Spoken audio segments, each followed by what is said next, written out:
bienvenue dans ce live Instagram. Très contente de vous retrouver. Du coup, c'est un live que je vais faire avec Justine Putini, donc du compte Asana Justine. Et on va parler de Canva et d'astuces Canva pour gagner du temps dans sa production de contenu dans le cadre du bundle du cabinet des curiosités. Donc voilà. Coucou Justine. Attends, je te... Yes. Accepté. En mode invitation.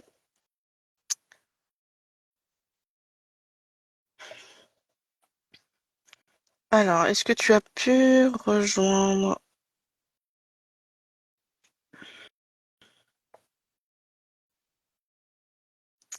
hum, hum, hum, hum.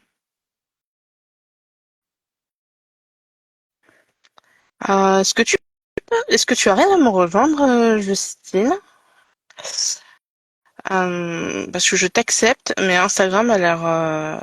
Instagram râle.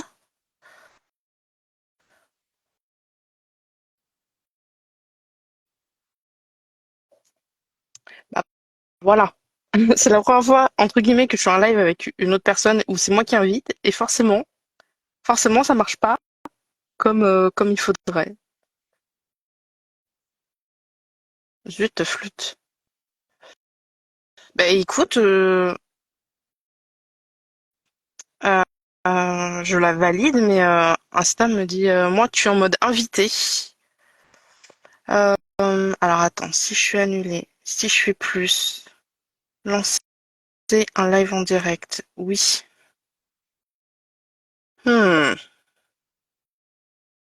nous voilà bien. Je vais relancer le live, peut-être que ça marchera mieux. Ah, ah oui! Enfin, j'ai ton son. Ouais. Alors, je te vois pas, je suis toujours toute seule sur le... Ah bon? Oui, mais je t'entends. Je nous vois, moi. Alors, attends. Ah, Je sais pas quoi, du coup, ça m'a mis un filtre. Oui, bah, c'est pas grave, hein, le filtre va rester là. euh, L'écran, au moment où ça a ouvert, donc j'ai appuyé sur les filtres. Mais c'est pas grave. Je vais éviter les catastrophes parce que Insta ok. est pas très pratique pour mon live. Non, il râle un peu, je comprends pas pourquoi. Et- Et du coup, j'ai ton son, mais du coup, je ne te vois pas. Ah, je pense que, Genre, je suis... je Oui. pense que les gens nous verront les deux, normalement. Enfin, parce que moi, ça m'a déjà fait ça en live où la personne ne voyait pas. Alors, généralement, la personne ne se voit pas, elle. Mais, et pour autant, Ben, j'ai vu ça avec le live de Camille de Wiki Queen, du coup. Mais écoute, écoute, ça sera comme un appel, mais dans un seul sens, quoi, finalement. C'est pas grave. Est-ce que ça va, déjà? ça va et toi? Oui, ça va. Je suis super excitée. Genre, libérée, délivrée aujourd'hui. C'est ça, c'est la journée là. Ouais, ouais, ouais. Par contre, ma boîte mail, genre, mon Insta, ma boîte mail et mes notifications, il y en a partout. Genre, je supprime les emails parce que du coup, je suis abonnée à plein d'experts qui sont dans le bundle. Je ferme ma boîte mail, je reviens 10 minutes après, je suis zut, encore des emails. Mais bon, ça va, On ça peut va. dire qu'on est 117 quoi. Donc, forcément, même si on n'est pas abonné aux 116 autres personnes, euh, C'est ça. Oui. potentiellement, on est abonné quand même à un certain nombre. Donc, oui. Et oui. Du coup, Justine, est-ce que tu peux te présenter pour les personnes qui ne te connaissent pas? Oui. Donc, moi, c'est Justine du Studio Asana. En tout cas, le nom de mon entreprise, je l'ai appelé comme ça. Je suis entrepreneuse depuis 9 ans et demi.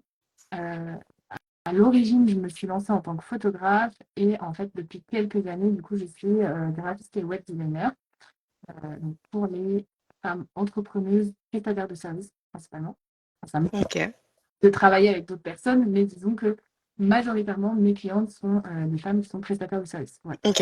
Euh, et du coup, donc, je suis spécialisée en création d'identité visuelle, création de sites internet vitrine. Je ne fais pas de site e-commerce. Ça me casse les pieds. Donc, je laisse ça aux personnes qui aiment le faire. Et aussi, je fais tout ce qui est création de visuels, principalement Instagram, etc. Mais après, voilà, visuel, une carte de visite ou autre, disons que ce qui peut correspondre, enfin, ce qui peut convenir à une personne qui a besoin de support de com. Et depuis peu, du coup, j'ai lancé l'annexe, donc qui est une annexe à mon activité pour Mhm. faire de l'accompagnement sur les piliers de la communication visuelle, du mindset positif et de l'organisation et de la productivité. Disons que je mets Ok. mes 9 ans d'expérience au service du coup des entrepreneurs. Voilà. Ben dis donc, c'est beaucoup, beaucoup de choses.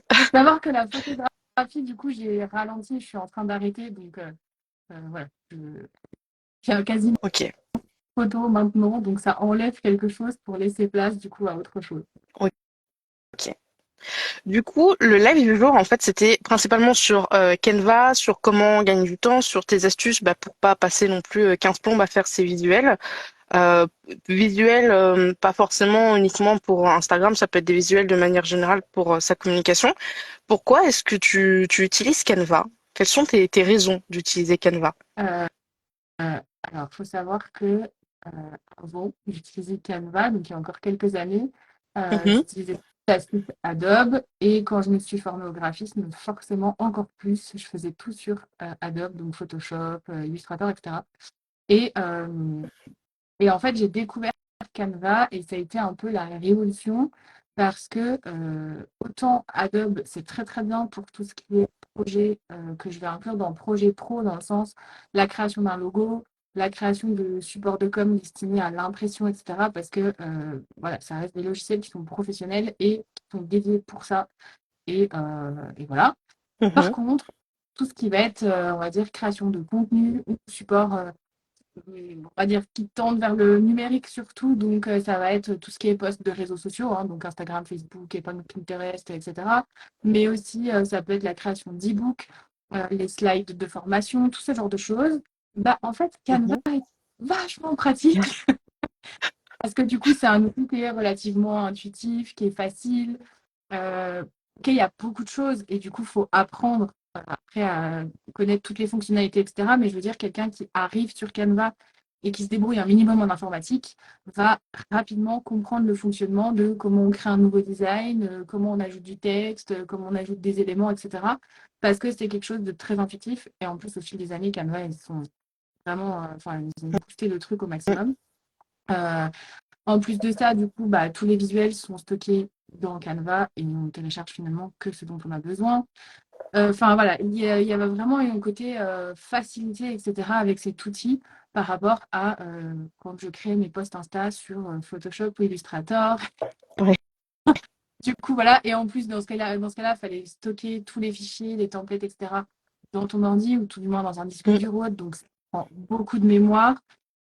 Et puis, bah, en fait, ouvrir un logiciel Adobe et ouvrir Canva, en termes de temps, c'est pareil. Enfin, voilà. Donc, Oui. tout est devenu beaucoup plus pratique, facile, rapide, etc. En utilisant Canva. Et bah, du coup, au fil du temps, finalement, je me suis un peu spécialisée. J'en ai créé une formation aussi. J'ai créé un bar à template, du coup, avec divers templates Canva, etc.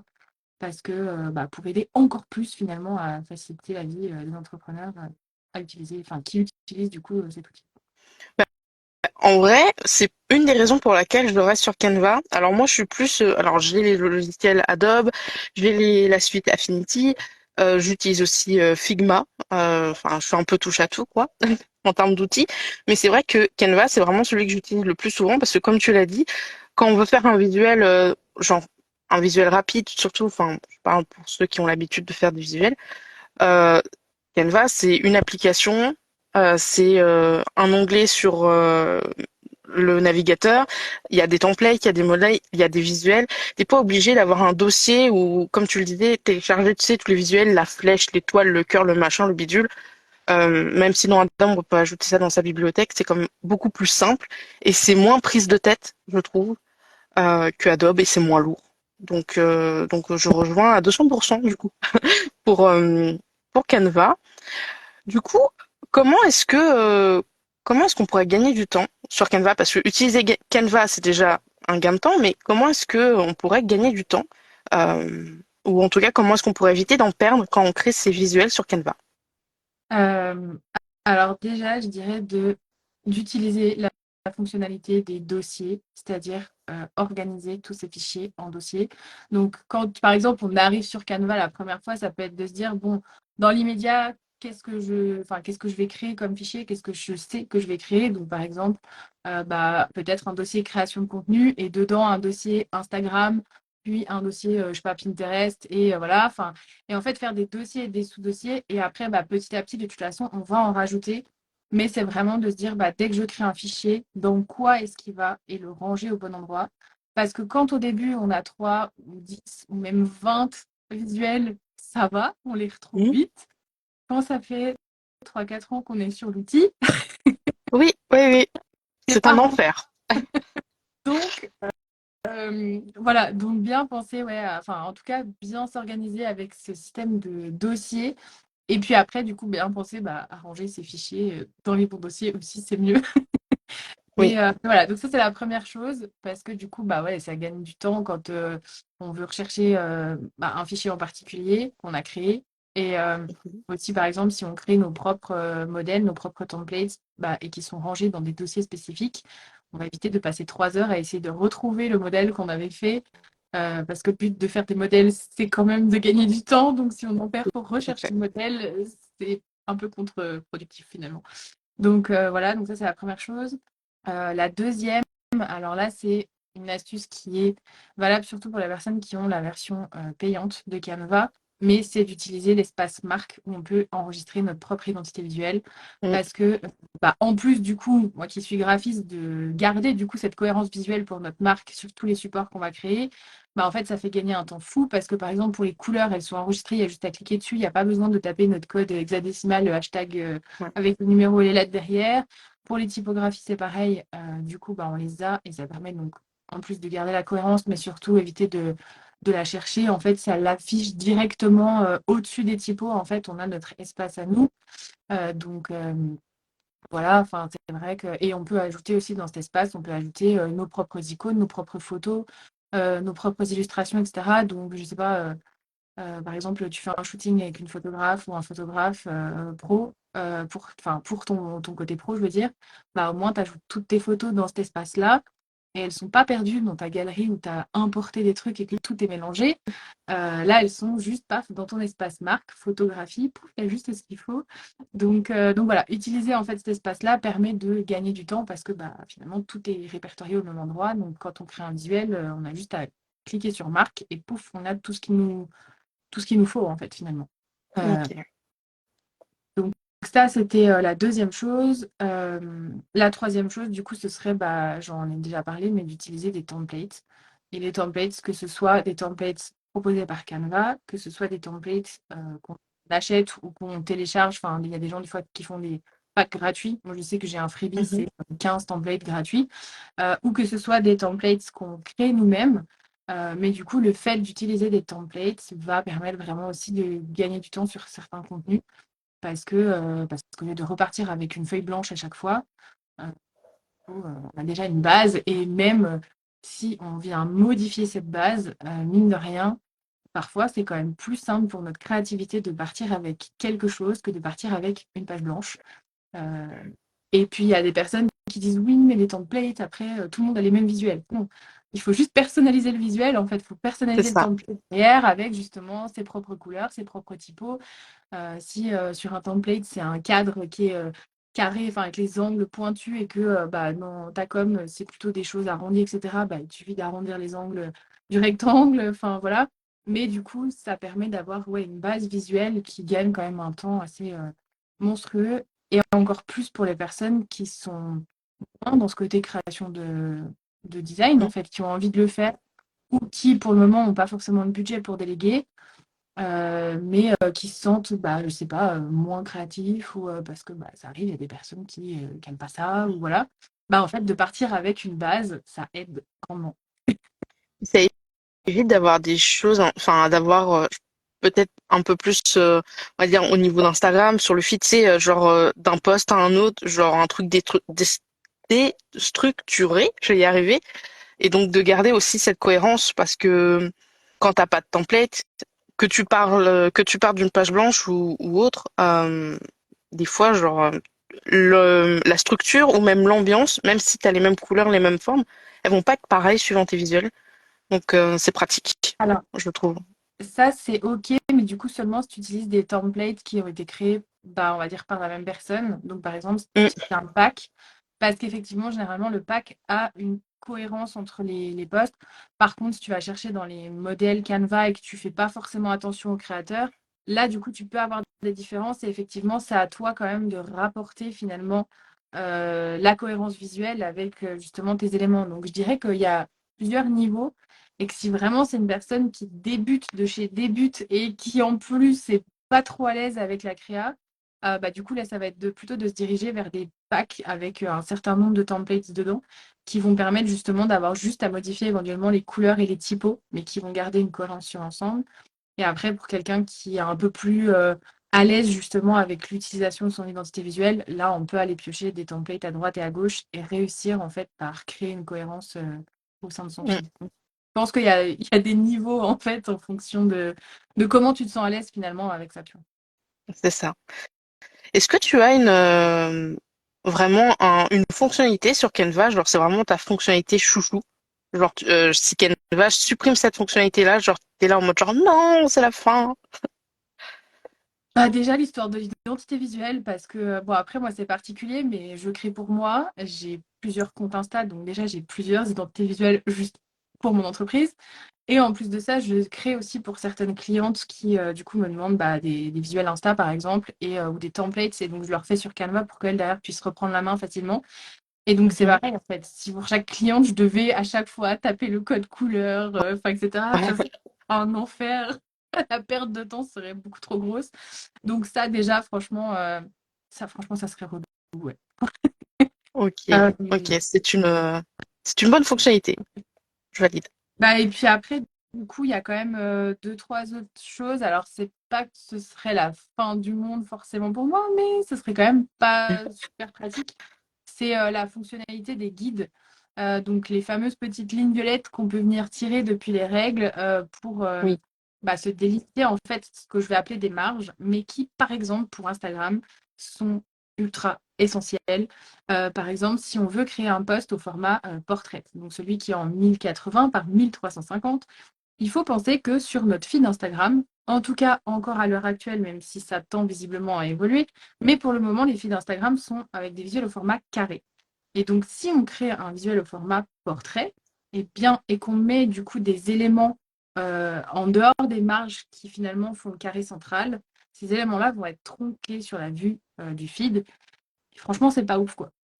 oui, oui, Et oui. donc, du coup, le fait de tirer ces guides bah, va permettre du coup d'avoir ces petites lignes visuelles qu'on va créer et qu'on va mettre les choses importantes à l'intérieur. Et c'est pareil, par exemple, si on veut faire un reel, eh ben, on peut tirer des guides pour bah, la vue quand on va être sur le fil d'actualité, parce que sur le fil d'actu, les reels ne sont pas en grand non plus. Donc, en fait, si on met des choses trop hautes ou trop basses, bah, c'est pareil, elles sont mangées, quoi. Donc, du coup, ces guides sont quand même vraiment super, enfin, hyper pratiques, quoi. Donc pour ça, et après même quand on crée un visuel, je sais pas, un e-book ou quoi que ce soit, ça permet aussi d'avoir des alignements qui sont pareils sur toutes les pages. Euh, et c'est quand même mieux au niveau de la cohérence. Et après, il y a autre chose aussi, c'est la fonctionnalité des favoris. Le fait de Mm, pouvoir mettre des éléments, que ce soit des modèles, que ce soit des petits éléments, des doodles ou quoi que ce soit, enfin des illustrations, des photos, bref, mais de pouvoir les mettre dans le dossier de favoris, bah, ça permet en fait de pas devoir aller les rechercher à chaque fois, de les trouver très vite et surtout, bah, encore une fois, de garder une cohérence finalement entre tous nos supports qu'on va créer. Je ne sais pas si on a l'habitude d'utiliser tel type de flèche, bah, le fait de les mettre en favori, on en utilisera tout le temps, tout le temps, tout le temps celle-ci, au lieu de changer à c'est chaque ça. fois ou de galérer à retrouver la flèche qu'on avait finalement utilisée et qu'on aimait bien. Donc ouais, ce dossier de favori est vraiment plutôt pratique aussi. Bah, Donc là, pareil, ce serait pas la fin du monde si ça n'existait plus, mais voilà. mais un petit peu chiant. En plus, je trouve que, genre, des fois, alors, moi, je sais pas, enfin, peut-être que tu as eu cette situation-là, mais des fois, j'ai un élément et, genre, je le perds parce que je ne l'ai pas mis en favori, enfin, j'y ai pas pensé parce que je fais mes visuels et voilà. Et du coup, après, je suis en mode genre, j'essaye 25 millions de mots-clés, même des fois t'as un historique de ce que tu récupères, mais des fois, il y est pas dedans. Du coup, je suis là avec les mots-clés. Ok, ça pourrait être quel mot-clé? Après, j'essaye de repérer un style. Ah, c'était la même personne. Du coup, je le remets et je passe, mais je sais pas combien de temps à chercher cette flèche-là, alors que c'est qu'une flèche. Mais donc, ouais, pour le favori, ça serait compliqué Alors, s'il y avait plus. après, si jamais ça te réarrive, ce genre de choses, et que tu te souviens Mhm. sur quel design tu l'avais utilisé, tu peux dans ce cas-là réouvrir ton ancien design, cliquer sur la flèche en question, et en fait, avec les trois petits points là, que tu peux ouvrir et que ça te déroule un espèce de menu, et bien tu l'as le favori. Donc tu peux l'ajouter depuis ici. Ok. Alors, je le fais pour récupérer les mots-clés ou pour trouver la personne, tu Oui, sais, ou le nom, c'est tu ça. vois. Bah, en Mais c'est gros, vrai que ça j'y ai pas augmente. pensé pour le favori. Donc voilà, Ok. si jamais un jour t'arrive de nouveau, tu retournes sur le design où tu avais utilisé l'élément en question, si tu te souviens du design, évidemment. Oui, Que ça, des fois, c'est c'est... des mots. Donc voilà, mais si jamais tu te souviens, tu retournes dessus et tu peux récupérer et mettre en favori, du coup, depuis. Ok. Bah écoute, merci beaucoup. J'y penserai la prochaine fois. Du coup, tu fais partie du cabinet, du bundle, du cabinet des curiosités. Est-ce que tu peux nous parler un petit peu de ton produit dans le cabinet? Oui, donc bah, bien sûr, on est effectivement dans le thème, sinon c'était pas drôle. Oui. Donc c'est un pack, un gros pack de templates justement Canva spécial pour Instagram pour le coup, où il y a un Ok. certain nombre de visuels pour le feed et un certain nombre de visuels pour les stories. Donc visuel feed, il va y en avoir un gros nombre du coup de feeds classiques. Il y a enfin il y a un petit nombre du coup, il y a quelques carousels aussi. Mhm. Euh, il y a aussi ce que j'appelle les carousels liés là. Je ne sais pas comment on appelle ces carousels-là. Ceux où du coup, au lieu d'avoir slide par slide, en fait, quand tu les regardes, tu as l'impression que tout se lie parce que du coup, tu as fait des liens entre les. Voilà. Ah, oui, Du oui. coup, carousel lié. Je te dis, je ne sais pas trop comment on appelle ces carousels. Donc, du coup, dedans, en fait, il y en a des qui sont faits en template et il y a les trames vierges pour pouvoir les faire et l'explication pour comment après les découper parce qu'en fait, ceux-ci, on les fait pas slide par slide. On fait en fait un gros panorama en fait. Et après, il faut venir découper ce panorama. Donc, il y a les explications avec. Et au niveau story, Ok. c'est pareil. Il y a un grand nombre de stories uniques et il y a un template aussi de story à la une de présentation. Donc là où il y a forcément Ok. stories les unes à la suite des autres. Et dans ce pack, il y a plusieurs vidéos de prise en main pour réussir à prendre en main correctement justement ces packs de templates, parce que du coup, c'est, on va dire, deux packs, un feed, un story. Donc, sur le côté, comment bien finalement se les approprier avec sa propre identité visuelle, comment pouvoir les modifier simplement. euh, et puis, du coup, quelques astuces, comme je disais, par exemple, pour l'histoire des carousels liés, là, comment bien les faire et les découper ensuite, etc. Euh, voilà, du Ok. coup, pour le produit qui Un est. bon gros pack. Ouais, c'est un bon gros pack, comme tu dis. Bah, je l'ai pris du coup un peu avant parce que pour ceux qui écouteront, enfin pour ceux qui sont là et ceux qui écouteront en replay, les experts avaient accès au cabinet un peu avant vous pour pouvoir tester et être curieux tout ça. Donc j'avais déjà fait ma petite sélection, donc j'ai ouvert. C'est dans mon Canva actuellement dans un dossier template, mais j'ai pas encore eu trop le temps de voir, mais oui j'ai importé et c'est énorme, Oui, et d'ailleurs, beaucoup je beaucoup. mais en fait, chaque template, enfin, j'ai fait deux univers visuels, en fait, pour que, en fait, enfin, même si après, les gens s'approprient finalement les templates avec leur univers, mais du coup, c'est deux univers bien différents parce que des fois, on arrive plus facilement à se projeter avec un Mm. univers ou avec un autre. Donc voilà, donc là, c'est tout en double, en fait, avec ces deux univers-là. Voilà. Ouais, mais du coup, je trouve ça cool. Même si c'est les mêmes en double, tu vois. Peut-être que il y a certains visuels, on va se dire, ok, bof, genre je vois pas trop qu'est-ce que je peux faire avec. Et le fait de le voir dans une autre couleur, enfin dans une autre forme, tu vois, on peut se dire, ah oui, ok, oui là maintenant je vois, C'est ça. tu vois. C'est ça. Donc ouais, ok. Ben écoute, est-ce que tu voudrais ajouter quelque chose d'autre? Est-ce que tu voudrais que je te pose une question ou tu voudrais partager quelque chose en particulier? Je ne sais pas. Ajouter, franchement, par rapport à Canva, je pourrais ajouter beaucoup trop de choses. Donc non, je pense que je vais m'arrêter là. Ok. Ok, ok. Parce que c'est vrai que oui, Canva est tellement. Et c'est vraiment, j'insiste sur le fait que c'est une graphiste qui dit ça, mais ça veut pas dire que je fais tout sur Canva, mais que vraiment, je le répète, c'est vraiment un outil tellement pratique, tellement Mm, utile, tellement intuitif, etc., que bah, même en tant que graphiste, je vois pas pourquoi en fait je m'en priverais finalement. c'est ça. Euh, donc voilà, après, je le répète, tout ce qui est création de logo, création de supports hyper précis à destiner l'impression, etc., jamais sur Canva. Mm, En plus, du coup, il y a aussi, là on part dans un autre cadre, mais il y a les règles de droit en fait qui font que la création d'un logo sur Canva, bah, en fait le logo n'est pas entièrement à nous parce qu'on utilise des éléments qui du coup sont créés par d'autres personnes et donc ce qui fait que bah, le logo en fait ne peut pas être utilisé dans toutes les possibilités qu'on pourrait utiliser un logo finalement. Donc il faut faire très ok. attention à ça. Donc pour une personne qui vient tout juste de se lancer, qui débute et qui veut juste partager sur les réseaux sociaux, ou voilà, se faire une petite carte de visite ou des choses comme ça peut être OK d'avoir un logo créé sur Canva, bien qu'il y a d'autres inconvénients, mais voilà. Par Ouais, contre, dès qu'on veut commencer à développer l'entreprise, etc., attention aux droits d'auteur, en fait, tout simplement. c'est ça. Donc, Après, pour si vous, gratuit, si, oula, j'utilise pas Canva pour. ok. Il y a eu un gros décalage. Ah, Du coup, vas-y, si tu peux juste répéter ta dernière phrase, parce que du coup, j'avais plus de son, j'ai parlé et voilà. bah, du coup, je disais juste que oui, c'est aussi pour ça que, enfin, en tant que graphiste, bien que déjà c'est beaucoup plus limité quand même pour de la création de logos, en plus Canva quand Mhm, même, par mhm. rapport à un logiciel de type Illustrator. Mais en plus de ça, il y a ce côté justement où la cession des droits est quand même limitée. Donc, je peux pas me permettre de faire du coup des logos qui auraient une cession de Oui, droits limitée pour mes clients. Ça serait quand même un peu, voilà. bah, un peu étrange, mais du coup, c'est là qu'on voit les bons prestataires et pas forcément les mauvais, mais les prestataires, voilà quoi. Genre, quand je vois des graphistes qui font payer des logos, déjà des logos tout seuls et qui font payer des logos 700 € sur Canva, j'ai mal à la gorge, tu vois. Oui, moi aussi. Donc voilà. Mais bon, après, si on veut une identité visuelle, après, il faut investir et il faut faire appel à des professionnels déjà pour se faire conseiller. C'est déjà la base. Donc voilà. Mais je te rejoins à 200% dessus. Du coup, merci du coup d'avoir été là, d'avoir accepté mon invitation et d'être venu. C'était super.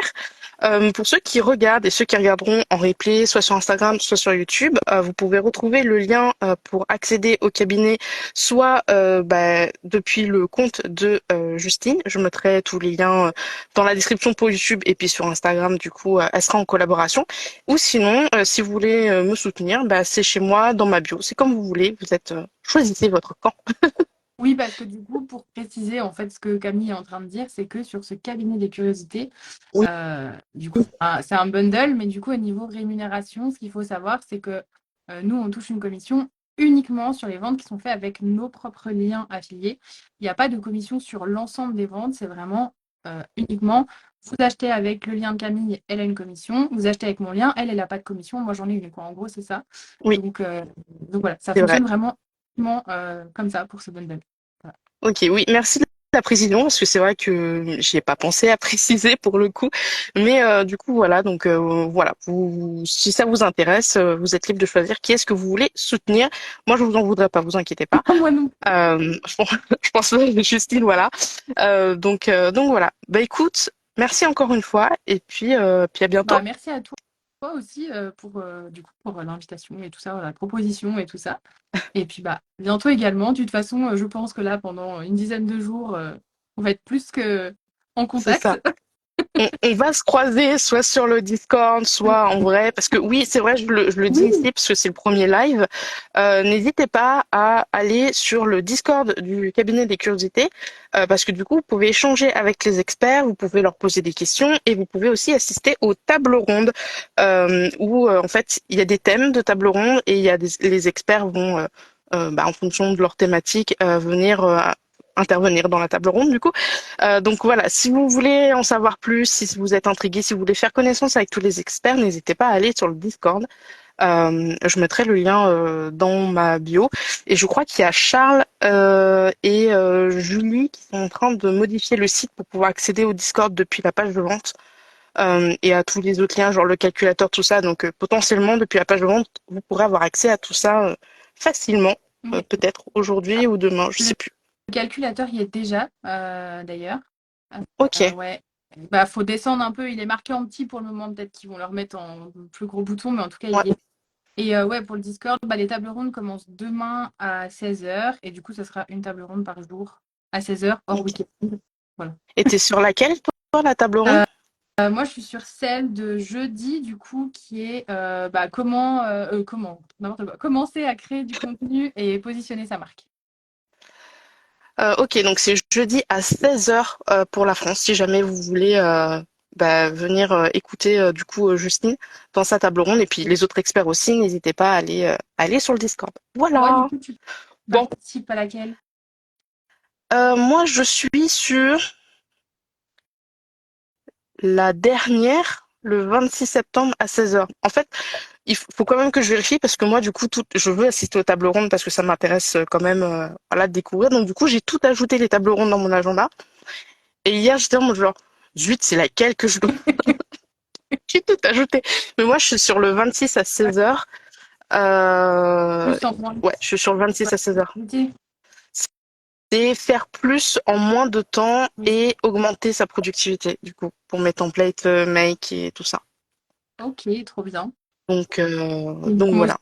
aussi, je me suis tout ajouté en me disant quand même que j'allais essayer de participer au maximum parce que c'était ultra intéressant quand même. Mais surtout qu'il y a des experts que je connais pas du tout, enfin des experts et expertes que je connais pas du tout. Bon, il y en a plein qui sont, tu sais, qui reviennent assez dans les bundles, donc ça va.